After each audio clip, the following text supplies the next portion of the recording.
Coming up on Shelby this week, the Shelby Township Police Department was called to a scene at a local business after they were informed about a man with a gun. We'll tell you how the situation unfolded last Thursday morning. And it's summertime in Michigan, which means everywhere we go, we see the construction barrels. We'll tell you about one major intersection closing that may affect your travel time in the next few days. And in Michigan, we pay a high amount in car insurance, more than any other state. We sit down with our local representative, Peter Lucido, to talk about a bill that may affect the amount of money you pay in insurance each year. We have all of this and much more coming up on Shelby This Week.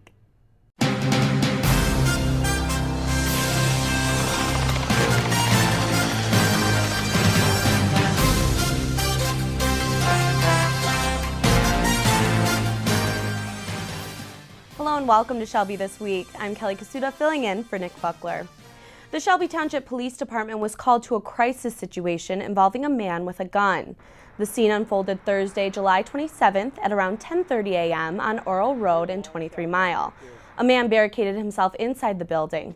According to officers, the man has a mental illness. Everybody worked well as a team and nobody got hurt. Bellamo said the man had a relationship with the company. However, they could not confirm he was an employee of the business. After approximately 45 minutes, the police department was able to get the scene under control and get the man out safely without any violence. Everybody's different, but he's going through some tough times, and we're just here to help him and try to give him the help that he needs. The man was taken off the scene and into custody and is expected to undergo a psychological evaluation. A Shelby Township man is charged again after getting out of jail a year ago. 54-year-old Stephen Russo is being charged on 4 additional felony counts for committing identity theft in order to hide his assets, which was supposed to be used for restitution. Russo was sentenced to 1 year in prison in 2015 for stealing hundreds of thousands of dollars from his clients who were seeking help after their homes were going into foreclosure. He ran a mortgage scheme and scammed people out of their homes. He pled guilty to conducting a criminal enterprise and received 1 year of jail in the county jail, 5 years probation, and he was ordered to pay $610,000 in restitution. At the time Russo pled guilty, his victims were paid by the state, and now he owes over $300,000 to the state of Michigan. Michigan Attorney General Bill Schuette said Russo is disregarding the law and breaking the law to avoid his legal obligations. Russo was arraigned in Ingham County and a bond was set.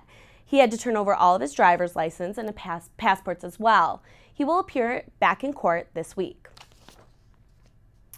A former manager for Russo Environmental Services pled guilty to his role in the Macomb County corruption scandal.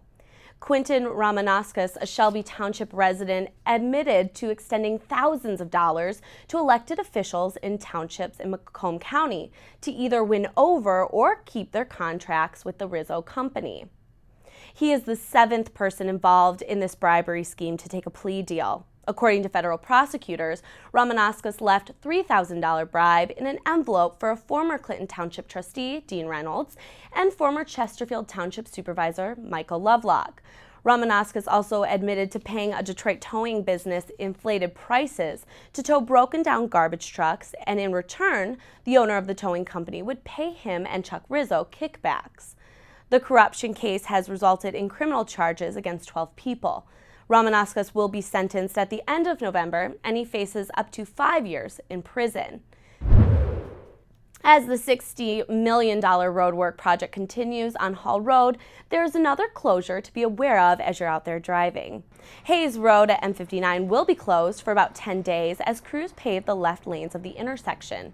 Drivers will be allowed to access M59 and use the turnarounds to access Hayes Road on the other side. It's important to know all businesses will remain open during the construction. The 2-year project will rebuild 4 miles of both eastbound and westbound lanes, and modern traffic lights, ramps, and sidewalks are being added. The concrete pavement is being replaced with an asphalt surface. The 28-mile road bridge over Stony Creek Lake is closed until September 14th. Construction crews will be removing and replacing the superstructure of the bridge, as well as replacing the guardrails. As the bridge in Washington Township undergoes reconstruction, drivers are being requested to seek an alternate route.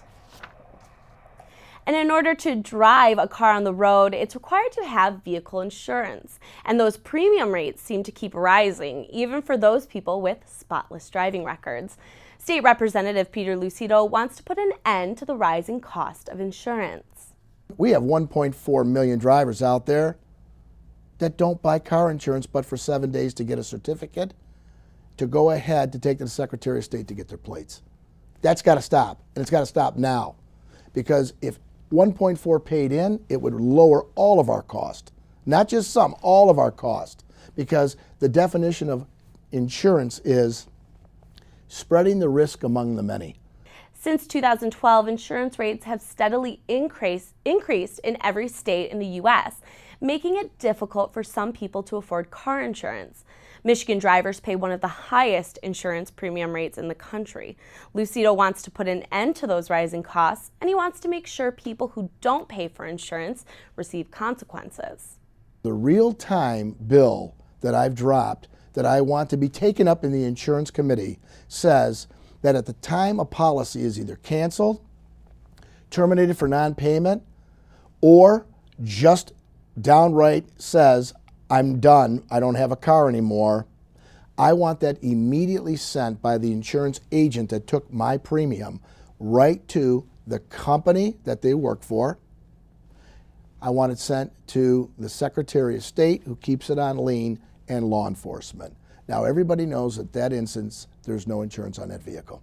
Lucido hopes to bring down the cost of insurance and stop making people pay double their premiums because they're paying for the 1.4 million people on the road uninsured. Let's get the bills taken up, or let's get the dialogue to the table, because without a discussion, my mother said nothing will get done. And when you stay stagnant, you don't get progress. And we need progress in the state. I don't want these young individuals coming out of college with not only a student loan that they've got to pay, but an exorbitant car insurance put on their back. Eventually they will leave the state, and we won't have that young, talented, vibrant mind sitting here to help us when we get old. If this bill were to pass, drivers in the state will hopefully see a decrease in the cost of car insurance. This bill will hopefully make it more affordable for all drivers on the road. A new scam is targeting DTE customers. Many people are getting scammed hundreds of dollars for people claiming to be DTE collections. In many of the cases, a person will call a customer and say they're from DTE, and the person is past due on their bill. The scammers will then request the customer to pay the debt off with green dot cards you can find at any local grocery store. It's important to note DTE will never request payment of any sort in the form of a gift card or a prepaid debit card. If you do happen to receive this call, make sure you don't give out your personal information, especially any payment information. Coming up, grab your baseball hats and head out to our local ballpark, Jimmy John's Field, because they're celebrating Shelby Township Night. We'll tell you about the event and where you can get tickets. And one local resident is working hard towards his dreams of competing in the Paralympics. But to get there, he needs your help. Learn how you can help him next. Stay with us on Shelby This Week.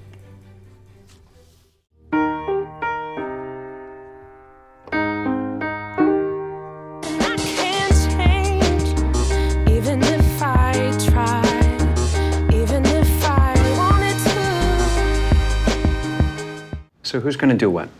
I'll pack the dead batteries. Great. I'll only put what I don't need into a duffel bag. Perfect. That's totally unhelpful. No problem. Meanwhile, I will try to comfort everyone by speaking in a calm voice. And who is going to handle supplies? I can forget to do a list for us. Thanks, pal. We couldn't be any less prepared. I'm proud of you guys. Talk to your kids about who to call, where to meet, what to pack. Visit ready.gov/kids for tips and information.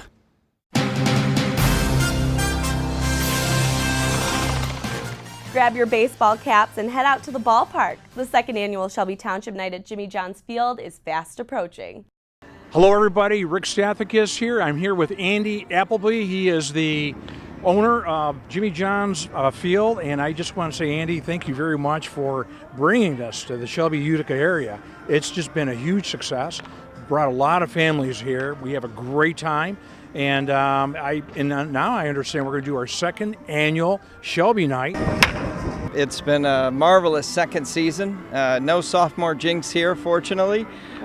We've had nothing but sold-out crowds, wonderful weather. Rick, you've been a great supporter of this park, as has the entire Shelby area from day one, and we'll just continue to reward you with great entertainment. We hope you'll come out and visit August 10th. That's a Thursday, August 10th at 7:05. $5 off. And I know there's a code. You'll see that on the bottom of your screen. So I hope to see you there. Thank you very much. And Andy, thanks for a great, great family place for everybody in Shelby Township to come. See you on August 10th. There's a new dog in town, and soon baseball fans will get to know him very well. The puppy is the newest member of the United Shore Professional Baseball League, and he will be seen fetching foul balls at Jimmy John's Field. The puppy, who doesn't have a name quite yet, is in training to entertain fans in between innings and retrieve foul balls during the home games at the ballpark. You may remember Jake, the Diamond Dog. The video went viral of the Golden Retriever carrying a basket of water bottles out to an umpire during a baseball game in Indiana. Jake's trainer will be training the new Jimmy John's Field puppy. It will take about 14 months for the puppy to be properly trained and start working at all the games. The puppy will officially take the field next season at Jimmy John's. A 2012 graduate of Stevenson High School was called to the minor leagues. Kevin Marnin left for Florida to start playing for a minor league team in the Minnesota Twins franchise. As a high school student with Utica Community Schools, Marnin was honored as an all-conference and all-county player. He also played in the Michigan High School All-Star Game as a senior. After high school, he attended Ball State and played on their baseball team. Before being picked up for the minors, he was pitching for the Birmingham Bloomfield Beavers of the United Shore Professional Baseball League. Marnin said that the community taught him the importance of strong work ethic. He also thanks his high school baseball coach at Stevenson for encouraging him to work hard and develop his skills as a player. One local Shelby Township resident has dreams of going to the Paralympics, and although it will take a few years for him to get to the national stage, he's traveling right now training to be the best. While he competes internationally, the cost of the travel can get a little pricey, so to offset the costs, annual fundraisers are held. We're coordinating a fun day out at Joe Dumars Fieldhouse on Sunday, August 6th from 2 to 6. We're going to be playing sand volleyball, bowling, there's going to be music, food available for purchase, and the intent is that we raise a little money for Danny Scrivano's Athlete Development Fund. I see the top athletes play, and that's the level that I want to get to, or even higher. Danny's Athlete Development Fund pays for things like the international travel. So when someone is trying to get to those highest levels, you have to be, it takes years to get to the top in the world, and you're encouraged to play internationally. We would love to just invite anyone to come out. This is a public event. Even if you don't know us or don't know Danny, we'd love to meet you. I say join Team Scrivano and come play sand volleyball with us. Have a nice day out. Bring your kids, bring your family, invite your friends. We'd love to meet you. This helps me travel, and it lets me play table tennis, what I love to do, and I couldn't be more happier. To find out more information about Danny Scrivano, visit his website at dannyscrivano.com. At the event on August 6th, Danny will be signing copies of his book, and there will also be copies to purchase as well. Coming up next on Shelby This Week, some of our local chain restaurants offer discounts for senior citizens. We'll tell you how you can take advantage of these deals. And our library hosted a fun event at a local brewing company. The event was unique and brought out the kid in many adults. Stay with us because we have much more on Shelby This Week. The kitchen can be a dangerous place. Please stay in the kitchen when cooking on a stovetop. Please keep children at least 3 feet away from a hot stove. Never leave children alone in a room with a lit candle, as they could get burned or cause a fire. It's a good idea to check your smoke detectors often, once a month. These simple tips can go a long way in keeping your family safe.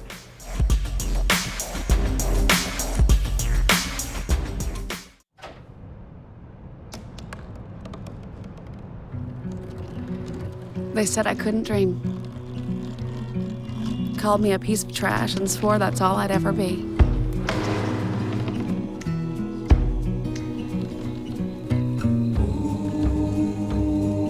Said a bottle couldn't see the ocean.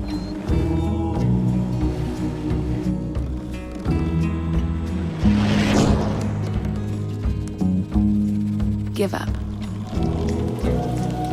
Go back to the dumpster. But I didn't listen. I made my way.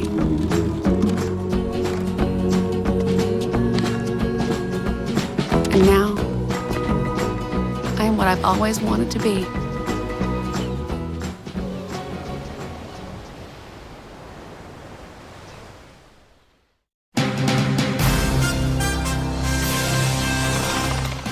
Did you know that there are some deals out there at local food chains offering senior citizens discounts?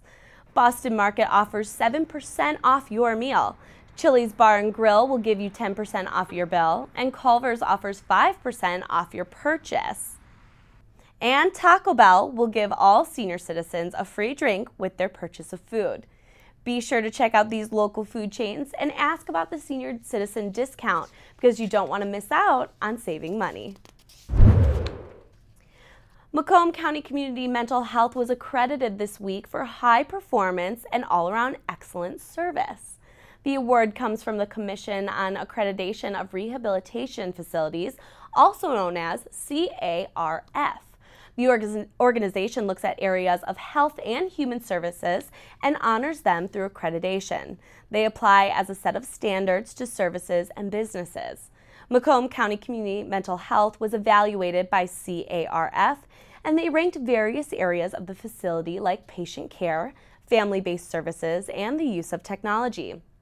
After the review, CARF said the Mental Health Center provides quality care to patients and provides services that meet the needs of people in the community. If you would like to find out more about Macomb County Community Mental Health, visit their website at mccmh.net. Taking 10,000 steps a day may seem easy. Think about how much walking you do at work or just around the house. While hitting the number may not seem as simple as you think. According to a new study done by Stanford University, Americans are taking only 4,774 steps a day on average. This is slightly below the national average, which sits at 4,961 steps a day. If you hit the recommended amount of steps a day, some researchers consider you reasonably fit. Researchers collected this data from 693 people who were using a step tracking app on smartphones. Based on research, the United States ranks 42 out of 46 countries for being least active. The next time you go grocery shopping, try parking away from the door and try walking to lunch if it's close by instead of driving. It's the little things that can make a difference for your health and well-being.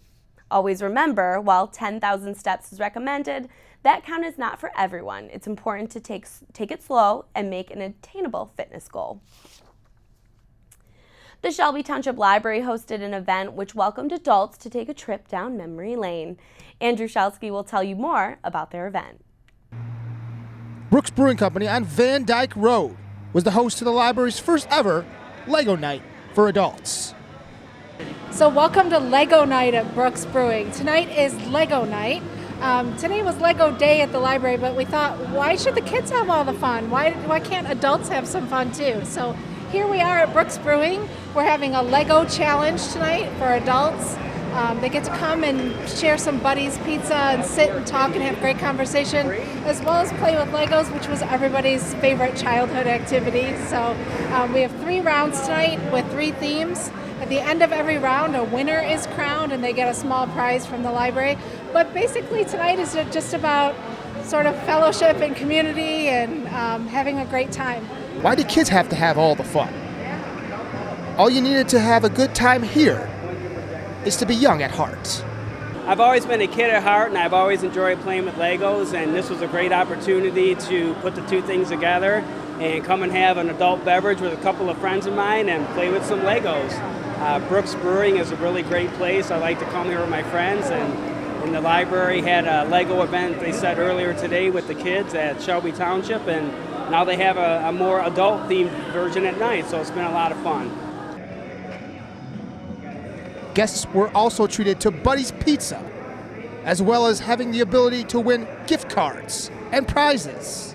We started with the idea of the theme for summer reading. The theme for summer reading this year is Build a Better World. And when you think about building, you think, especially with kids, you think about Legos. And so we had all sorts of Lego fun today. We had hours of Lego fun. We had about 200 kids show up at the library to play with Legos this afternoon. And we thought, why restrict it to just kids? So tonight is adult Lego fun. This isn't the end of the summer reading fun. The library has many upcoming events that may pique your interest. We're going to be having a program called Build a Better Pantry with the Cultured Cook. And that's a program that shows you how to sort of outfit your kitchen for better tasting, healthier, more cost-effective meals. And then the last week of the summer reading program is a craft night, an adult craft night at the library, which is August 9th. And then that's sort of the finale of summer reading. Adults are able to turn in their summer reading logs all the way until August 27th. So you're still able to sort of win some prizes in the adult summer reading program through the end of August. For Shelby This Week, I'm Andrew Shelsky. The Shelby Township Library has more great events throughout the summer and, of course, during the year. Check out their website at shelbytwplib.org. Well, that's it for us here at Shelby This Week. You can watch us all the time on our Facebook page. Just search Shelby TV. We'll now leave you with parks in Shelby Township. Thanks for watching.